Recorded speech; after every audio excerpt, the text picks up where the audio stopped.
Well, it's the holiday season, and no matter what you celebrate, this time of year is usually synonymous with a bunch of social gatherings, gift giving, and perhaps reuniting with people in our lives we've outgrown or just don't see very often. And while this can be fun, it can also be overwhelming. So it's important that we take care of our mental health. So joining us today is Dr. Sheryl Ziegler, our mental health expert. Thank you so much for joining us. Thanks for having me. Of course. Okay, so I want to start with the gatherings of it all. It can be very, very overwhelming because a lot of us are dealing with work, perhaps even school. So what are some tips on setting boundaries and still making sure that we make time for ourselves? Yeah, I mean, I think the first thing, like even today, this is sort of the beginning of December, and it's starting to feel like all of the pressures are really mounting. It probably started last week. So one of the things in terms of setting boundaries is first, even within yourself. What am I going to say yes to? What am I going to say no to? Where am I at with the perfection level and scale, right? Am I high perfect? I have a fantasy of how this is going to be. And does that need to be readjusted? So boundary first within yourself. That really sets the tone and makes a big difference. And then that goes to outside of you. So whether that's a boundary around finances, maybe a parent has kids who are asking for a whole bunch of things. They know they cannot afford all of those things. Set the boundary again within yourself first to say, I will not go into debt.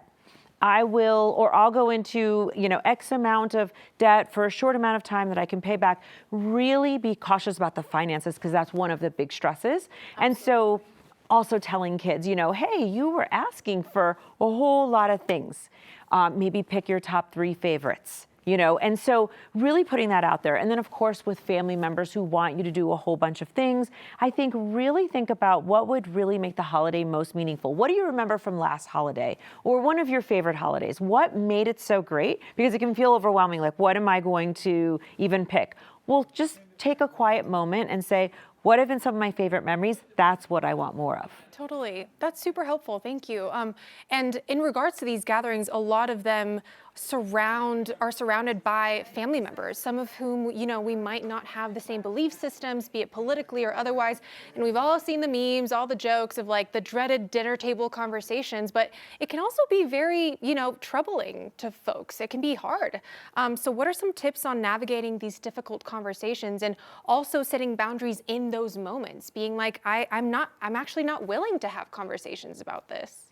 Well, and what you just said right there is that first piece of like setting a boundary within yourself. Like, I'm not going to be baited into talking about X, Y, or Z, right? And that starts with yourself, because when you go in and you have a mindset, doesn't mean that you don't actually do it and that you stay perfect to it, but you go into it saying, nope, I will not talk about politics or the last family gathering when some big drama happened, right?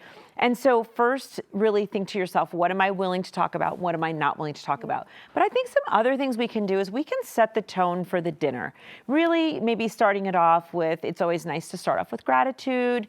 If somebody says something around gratitude that's kind of backhanded, just ignoring it, right? And just like, I'm not even gonna make a comment about what that really meant.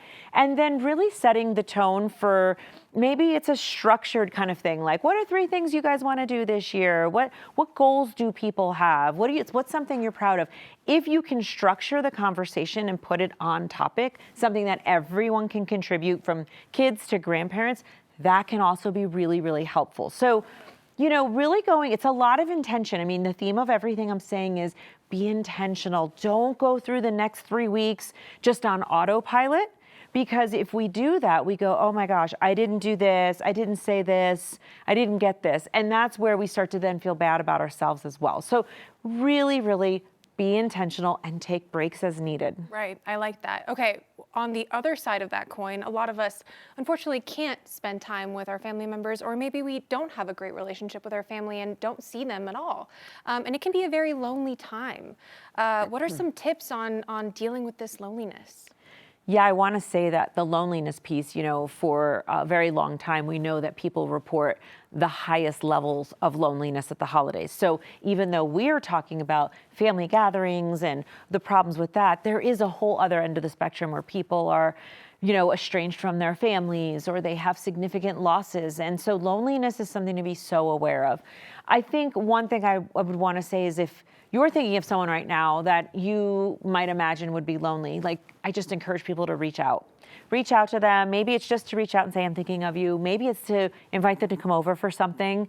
I think that's important. But if you're also the person who is lonely, you can also think about, is there someone that I can reach out to?